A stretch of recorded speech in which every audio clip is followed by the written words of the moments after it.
Hello dear students, welcome to PVR study. बच्चों, जैसा कि आप जानते हो एक्सरसाइज 1.2 के कुछ क्वेश्चन छूटे थे, मैं लेके आया हूँ, जिसमें 5वां, 6वां और 7वां सवाल आप करोगे। क्लास 10th की एनसीईआरटी मैथ है, एक्सरसाइज 1.2 प्रश्नावली 1.2।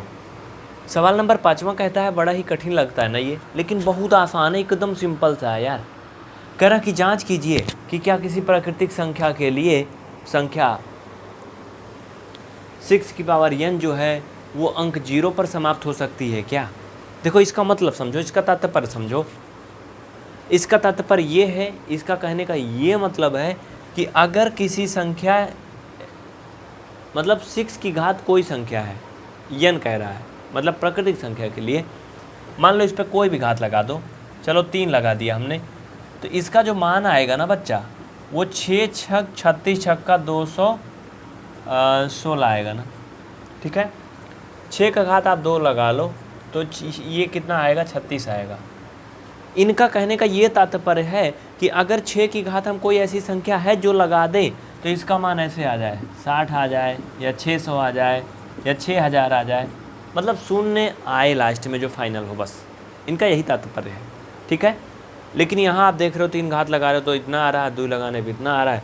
बच्चा, कुछ लोगों के मन में होगा 5 घात लगा दो, तो लो 5 लगा के देख लो, इच्छा बुझा लो, ये लो 5 लगा दो तो क्या हो जाएगा, ये 6 छक 36 छक्का 216 हो जाएगा। 216 का 36 में गुणा करोगे, सिंपल सी बात है, अगर लास्ट के अंक 6 हैं तो जो भी आएगा फाइनल में लास्ट में फिर 6 आएगा, मतलब कभी भी शून्य नहीं आएगा।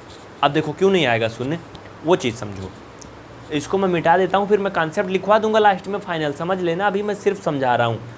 देखो, अगर बच्चा किसी भी संख्या के लास्ट में शून्य आता है ना, तो उसका जो फैक्टर होता है, गुणनखंड होता है, उसमें 2 और 5 जरूर होते हैं। समझ रहे हो, 2 और 5 जरूर होते हैं दोनों। इसके अलावा कोई ऐसी संख्या नहीं जिसमें शून्य आए।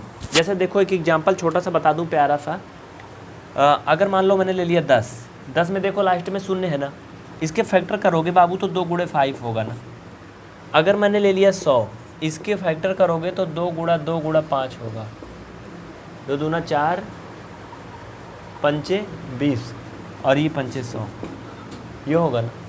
अगर यहाँ पर तुम ले लो बच्चा 1000, इसका गुणा कर लो, 2 दूना 4, दूना 8, दूना 16, ऐसे गुणा करते चले जाओ और मुझको बता दो कितना होगा इसका। चलो फटाफट करो जल्दी से। अब देखो इनके फैक्टर क्या होंगे, आप ध्यान दो बच्चा। देखो, मैंने आपके सामने करके दिखा दिया। फैक्टर इनके करोगे तो 2 गुणा 2 गुणा 2 आएगा और ये 5 गुणा 5 गुणा 5 आएगा। यहाँ पर आपने क्या देखा, यहाँ पर आपने ये देखा कि जिस संख्या के लास्ट में शून्य है अगर, तो उसके गुणनखंड में 2 और 5 जरूर आते हैं। जैसे एक बात ले लो भाई, इसके अलावा और भी कुछ आ सकते हैं, जरूरी नहीं कि सिर्फ 2 5 आएंगे, लेकिन 2 और 5 ये दोनों जरूर आएंगे, नहीं तो कोई भी 0 के पे समाप्त नहीं होगी गिनती, याद रखना। अगर हो रही तो मुझे बता दो। 8 पंचे 40, 2 पंचे 10, 3 9 27, भाई कोई भी गिनती गुणा कर लो, अगर उसमें 5 नहीं है तो वो 0 नहीं होगा फाइनल में। जैसे अगर आपके मन में कोई आ रही गिनती तो मुझे बता दो कमेंट करके, फिर हम आपको बताएंगे इसका सोल्यूशन क्या है। जैसे मान लो आपके मन में होगा, चलो मैंने 60 ले लिया, बच्चा 60 ले लो, इसके गुणनखंड करो तो 2 दूना 4, 3 12, पंचे 60। इसमें देखो फैक्टर हमने किया तो एक 3 तो आया अलग से, लेकिन 2 और 5 है मौजूद ना, है ना मौजूद। अगर मान लो कि मैंने ले लिया, खुदा ना खास्ता कहो तो मैंने 480 ले लिया, चलो इसके गुणनखंड कर लो बच्चा, तो 2 आ जाएगा, एक बार काटोगे आपको पता है 240 आएगा, फिर आप 2 से काट दोगे तो 120 आएगा, और फिर 2 से काट दोगे तो 60 आएगा, और फिर 2 से काट दोगे 30 आएगा, और फिर 2 से काटोगे 15 आएगा, और 15 को 3 गुणा 5 करोगे। देखो 2 दूना 4, दूना 8, दूना 16, दूना 32, 32 तिहैया, 32 तिहैया, 3 दूना 6, 3 तिक्का 9, 96, 96 पंचे 5 अंक 30, 5 9 45, 3 48। ठीक है, आपने देखा यहाँ पर 2 2 2 है, 3 भी है, लेकिन 5 भी है। यानी अगर लास्ट में किसी भी गिनती में शून्य है बच्चा, तो उसमें गुणनखंड में 5 जरूर आएगा, आएगा ना, तभी शून्य होगा, अन्यथा शून्य नहीं होगा। अब चलो सवाल पे चलते हैं। अभी तक तो मैं आपको सिर्फ कॉन्सेप्ट सिखा रहा था, जिससे कि आप इस सवाल को कभी भूलो नहीं इस वजह से। ठीक है, अब देखो सवाल में कह रहा है कि 6 की पावर n जो है क्या किसी संख्या के लिए कभी शून्य पर समाप्त हो सकती है। हाँ, ये शून्य पर समाप्त हो सकती है। कब? जब 6 का गुणनखंड में कहीं 5 आ जाए, तो बच्चा 6 के गुणनखंड में कहीं 5 होगा ही नहीं, 2 गुणे 3 होगा। तो आप क्या लिखोगे, ये 6 की पावर n है ना, इक्वल यहाँ पे क्या लगाओगे n, बराबर आप कर लो 2 की पावर n इंटू 3 का पावर n कर सकते हो। कोई भी घात लगा दो इस पर, 2, 5, 8 कुछ भी लगा दो बच्चा, कभी भी जो भी आएगा उनका फैक्टर अगर करो, गुणनखंड करोगे, गुणनफल करोगे, गुणा करोगे, कभी भी शून्य नहीं आएगा। देखो रीजन लिखो, देखो मैंने डिटेल में लिख दिया है, अब आप इसको नोट कर लो, ठीक है। मैं एक बार पढ़ के सुना दे रहा हूँ, 2 बार आप ध्यान से सुन लो। स्पष्टीकरण में क्या लिखोगे, इतना करने के बाद नीचे लिखोगे किसी संख्या के अंत में शून्य होगा तो वो संख्या 2 और 5 से पूर्णतः विभाजित होगी।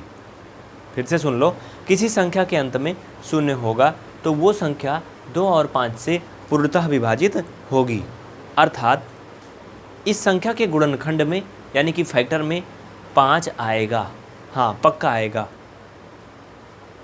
चूँकि 6 की पावर n, इसके फैक्टर अगर हम करके देख रहे हैं 2 का पावर n इंटू 3 का पावर n में कहीं भी 5 नहीं आता है, मतलब इसके फैक्टर में कहीं भी 5 नहीं आता है, अतः 6 की पावर n कभी भी शून्य पर समाप्त नहीं होगी। बात समझ में आ गई ना, नोट कर लो फट से। तो बच्चा ये क्वेश्चन बड़ा ही सिंपल सा था। चलिए अगला सवाल देखते हैं। उसके पहले अगर अभी तक आपने चैनल को सब्सक्राइब नहीं किया तो तुरंत कर लीजिए और बेल आइकन को ऑन करके रखिए, जिससे कि आपको इस तरह से क्लास 10th की सारी मैथमेटिक्स कंप्लीट बिल्कुल फ्री मिल सके। अभी तुरंत सब्सक्राइब करें और वीडियो को लाइक जरूर करें। चलिए नेक्स्ट सवाल पे। अगर इस वीडियो में कुछ भी नहीं समझ में आया तो जल्दी से कमेंट करके बता दो मुझे, बिल्कुल कोई भी डाउट हो फट से कमेंट कर दो, मैं उसको ज़रूर बता दूंगा आपको। बिल्कुल टेंशन मत लेना एक भी पैसे का, आप कमेंट जरूर करना, आपको रिप्लाई मिलेगा। हो सकता है थोड़ा सा समय लग जाए 10 मिनट, लेकिन आपको रिप्लाई ज़रूर मिलेगा, तो आप कमेंट जरूर करना बच्चा, ठीक है। एक्सरसाइज नंबर 1.2 और क्लास 10th का NCERT मैथ में भैया क्वेश्चन नंबर है आपका 7वां ना, 7वां छठवां है, 6वां है।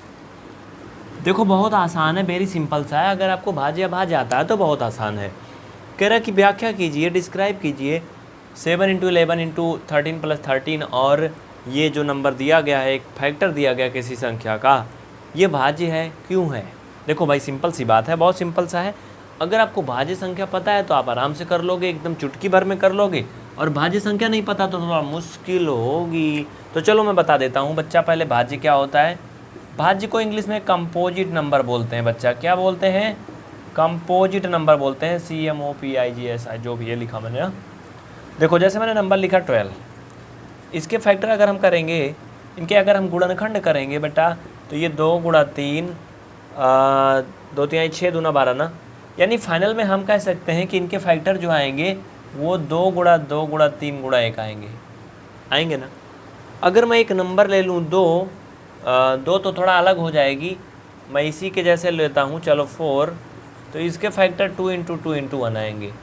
ये सभी भाज्य संख्याएं हैं। इसके अलावा देखो मैं कारण बता दूंगा, अभी टेंशन मत लेना, चुटकी भर में आ जाएगा बच्चा।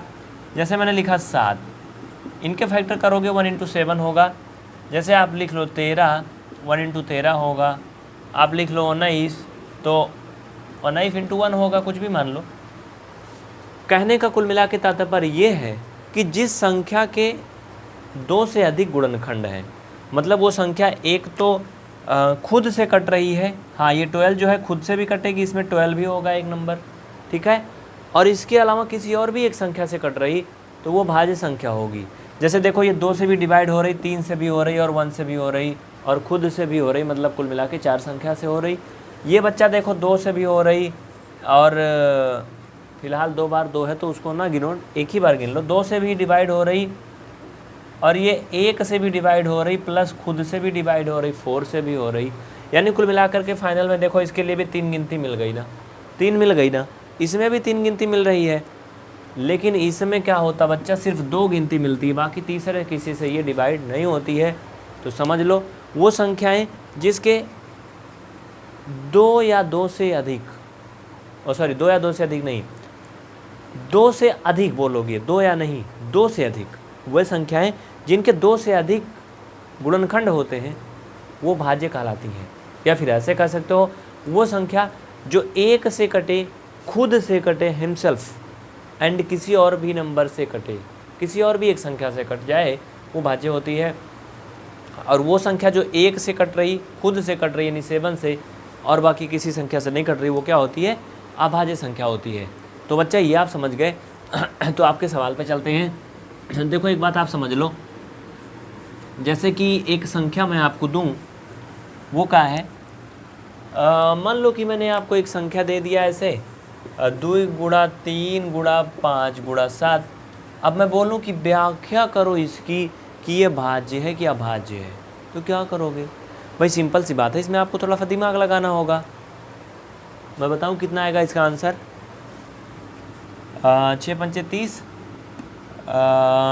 6 पंचे 30, 6 3 का 18, 3 21, 210। यानी ये आपको कह दिया जाए कि व्याख्या करो ये भाज्य है, तो व्याख्या करो ये भाज्य है का मतलब जान रहे हो क्या है? अरे भाई ये फाइनल करोगे बच्चा तो 210 आएगा। यानी कुल मिला के ये समझ लो आंख बंद करके कि आपको चूतिया बना रहा है। ये 210 नंबर दिया है और पूछ रहा है कि ये भाज्य है कि अभाज्य है। तो मैंने तरीका बता दिया था, आप अपने हिसाब से इसको भाज्य अभाज्य समझ लो, फिर इसको व्याख्या कर दो। देखो भाई सिंपल सी बात है, इसमें क्या करोगे आप इनका गुणा करो, ठीक है? आप इनका गुणा कर लो, 2 तिहाई 6 और ये 5 7 35, फाइनल में कितना आ जाएगा? 210। अब नीचे आप लिखो चूँकि संख्या 210 के 2 से अधिक गुणनखंड हैं, 2 से अधिक फैक्टर हैं, इसलिए संख्या 210 भाज्य होगी। बस हो गया, समझ गए ना? इसको एक बार कैलकुलेशन करके कंप्लीटली नंबर ले आओ, उसके बाद नीचे लिख दो चूँकि संख्या जितना भी आए उसके 2 से अधिक गुणनखंड हैं, इसलिए वो क्या है? भाज्य है। तो बस यही करना है ऊपर वाले सवाल में। नंबर दौड़ा के लिखो, क्या लिखा है? 7 × 11 × 13 और +13। तो बच्चा इनको हल करो, पहले फाइनल करते हैं हम लोग। हाँ, इसमें देखो आप 13 कॉमन ले लोगे तो ये 7 गुणा 11 और धन 1 बचेगा। क्या बचेगा? 1 ना। अब बच्चा देखो ये 11 है भाई साहब, हाँ ठीक। फाइनल में आपका कहाँ आएगा बच्चा? फाइनल में आपका आएगा ये 11 सते 77 और 1 78, इतना आएगा ना। अभी भी इसको बोल सकते हो कि क्या है? भाज्य है, चूँकि इसके जो है 2 से अधिक गुणनखंड है, लेकिन जाने दो, तुम पूरा कर लो। पूरा करोगे तो ये 13 गुणा 2 गुणा 39 आएगा, गुणा 1 ना। फाइनल में आप कर लो तो ये 1014 आ जाएगा, गुणा कर लेना, ठीक है? अब यहाँ पे आप लिख दो चूँकि संख्या 1014 के 2 से अधिक गुणनखंड या फैक्टर, गुणनखंड ब्रैकेट में चाहे फैक्टर लिख लेना, 7 गुणे 11 गुणे 13 धन 13 है, अतः संख्या भाज्य है, ठीक है? या फिर इस कारण ये संख्या भाज्य है, कर लेना बस। ये भी एक तरीका है, कोई दिक्कत नहीं, नो डाउट।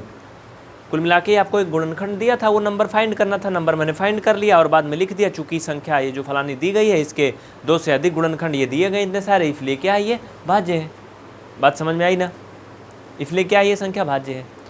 ये भी एक तरीका है। या फिर दूसरा तरीका आप समझ लो, वो भी मैं यहीं पे बता दे रहा हूँ, ध्यान से सुन लो। दूसरा तरीका ये है बच्चा, इसको यहीं तक करना, बस यहीं तक करना, यहीं तक करने के बाद यही बात लिख देना, बस। ये भी एक तरीका है, तो यहाँ तक भी आप कर सकते हो, कोई दिक्कत नहीं। लिख दो दी गई संख्या के 2 से अधिक गुणनखंड हैं, इसलिए संख्या भाज्य है। ये भी कर सकते हो यहाँ तक भी, जहाँ तक मैंने किया था वहाँ तक भी।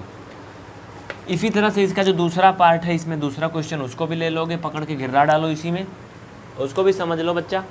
क्या कहता है? ये 7 गुणा 6 गुणा 5 गुणा 4 गुणा 3 गुणा 2 गुणा 1 धन 5। इसमें आप देखो तो बाबू 5 कॉमन हो जाएगा, तो 7 गुणा 6 गुणा 4 गुणा 3 गुणा 2 धन 5, ये ऐसे हो जाएगा। 5 नहीं हो जाएगा, 1 हो जाएगा, ठीक है? अब क्या करोगे? 7 छंग 42 और ये 4 3 12 दूना 24, ये कितना हो जाएगा बच्चा? ये हो जाएगा 5 गुणा ये 42 और ये गुणा 24, हाँ धन 1। यही तो होगा कि कुछ और होगा? बताओ जल्दी से, चलो। अब इसके बाद इसमें से सिर्फ एक ही सवाल और बचा है, बस, बाकी ज़्यादा कुछ नहीं बचा है, सब लगभग हो चुका है पूरा। इतना करो जल्दी से। अब क्या करोगे? अब देखो अगर आप, तो यहाँ पे आपको बहुत कुछ मिल रहा है। वो क्या मिल रहा है ना बच्चा, इनका गुणा कर लो। देखो 1008 आएगा, करके मुझे बताना। 1008 आएगा ना, धन 1 जोड़ दो तो ये क्या हो जाएगा, 1009 हो जाएगा। फाइनल में आप लिखो 5 गुणा 1009, 5 गुणा 1009। अब देखो 1009 को अगर आप काटो तो इसके फैक्टर बन जाएंगे, 1009 के फैक्टर होंगे। देखो मैं इसको थोड़ा सा क्लियरिटी लिख देता हूँ बच्चा, ये लो मैंने लिख दिया।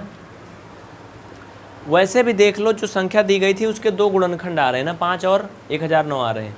इसमें एक भी एक गुणनखंड होगा, मतलब वो संख्या खुद से भी कट रही और एक और संख्या से कट रही, मतलब कुल मिला के 2 से ज़्यादा गुणनखंड उसके हैं, है ना भाई। सिंपल सी बात है, आप इसका मल्टीपल कर लो। अभी इसको आप एक्सप्लेन करोगे तो इसके गुणनखंड और हो जाएंगे।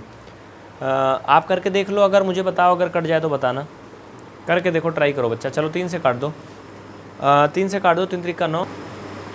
काटने से अच्छा इसका भी गुणा कर लो आप लोग, कोई बात नहीं। चलो गुणा कर लो फाइनल में बच्चा। फाइनल में कर लोगे तो 5045 आएगा, ये फाइनल में आएगा, लेकिन ये आंसर नहीं होगा। नीचे आप लिखोगे आंसर में, नीचे लिखो, नीचे लिखो चूँकि संख्या 5045 के, चूँकि संख्या 5045 के 2 से अधिक गुणनखंड हैं, 2 से अधिक गुणनखंड हैं, इसलिए संख्या 7 × 6 × 5 × 4 × 3 × 2 × 1 + 5 एक भाज्य संख्या होगी। ठीक है, क्योंकि इसके गुणनखंड करके देख लो बच्चा, फैक्टर निकाल के देख लो, आपको मिल जाएंगे कि इसके जो है ढेर सारे फैक्टर हैं, है ना। हाँ, करके देख लेना, फिर मुझे बता देना अगर कोई डाउट होगा तो इस तरह से आपका ये क्वेश्चन नंबर 7 हो गया। क्वेश्चन नंबर 8वां की तरफ आगे बढ़ते हैं। 8वां नंबर सवाल बड़ा आसान है बाबू, बड़ा ही प्यारा सा है। इसका स्क्रीनशॉट ले लो जल्दी से, उसके बाद हम आगे बढ़ते हैं। जल्दी करो भाई, बहुत जल्दी करो, वेरी फास्ट करो, एकदम स्पीड में करो। हाँ, चलें आगे बढ़ें, अगला सवाल की तरफ बढ़ते हैं। कोई डाउट होगा तो बता देना, निसंकोच बोल देना। एनी डाउट नहीं ना, चलो अगला क्वेश्चन नंबर 7 देखो आप लोग। तो भाई ये आपका एक्सरसाइज 1.2 है, क्लास 10th की NCERT मैथ है। क्लास 10th NCERT मैथ में क्वेश्चन नंबर 2 है, 7 है, क्वेश्चन 7 है और ये 1.2। ध्यान से पहले सवाल सुन लो, उसके बाद फिर हम आगे हल करेंगे। सवाल मैं लिखा नहीं हूँ, आप लोग बुक लिए होंगे या लिख लो, नहीं बुक है तो लिखो। किसी खेल के मैदान के चारों ओर एक वृत्ताकार पथ है, किसी खेल के मैदान के चारों ओर एक वृत्ताकार पथ है। सवाल लिखो, मुंह फैला के मत देखो, नहीं समझ में नहीं आएगा। सुनो, इस मैदान का एक चक्कर लगाने में सोनिया को 18 मिनट लग जाते हैं। भैया सोनिया गांधी की बात नहीं हो रही, सिर्फ सोनिया की बात हो रही। इस मैदान का जो है ये वृत्ताकार मैदान है, इसका पूरा एक चक्कर लगाने में सोनिया मतलब यस, इसको कितने मिनट लग जाते हैं, 18 मिनट लगते हैं। वहीं इसी मैदान का पूरा चक्कर लगाने में रबिया को भैया 12 मिनट लगते हैं। कितने मिनट लगते हैं, 12 मिनट लगते हैं। अब आगे देखो, आगे क्या कहता है, कह रहा है कि मान लीजिए वह दोनों एक ही स्थान और एक ही समय पर चलना प्रारंभ करके एक ही दिशा में चलते हैं। मान लीजिए वह दोनों एक ही स्थान और एक ही समय पर चलना प्रारंभ करके एक ही दिशा में चलते हैं। भाई सब कुछ एक ही है, तो कह रहा है कितने समय बाद वह पुनः प्रारंभिक स्थान पर एक दूसरे से मिलेंगे। इन लोग की मुलाकात इसी स्थान पर फिर से कितने देर बाद होगी। देखो इस क्वेश्चन के 2 भाव हैं। पहला एक भाव तो ये है कि इस क्वेश्चन का प्रारंभिक पॉइंट जो है वो समान है, अंतिम पॉइंट भी समान है, मतलब मिलना भी वहीं पर है, दोनों एक समान है ना, और एक ही दिशा में जा रहे हैं, दोनों एक ही स्थान से चल रहे हैं। और जब ऐसी कंडीशन आ जाए बच्चा कहीं भी सवाल में, तो याद रखना, अगर एक ही दिशा और एक ही स्थान से चलें और एक ही बिंदु पर फिर मिलना रहे उसी पर, तो आप दिए गए सवाल में LCM निकाल लोगे, बस उत्तर हो जाएगा। ठीक है, याद रखना इसको।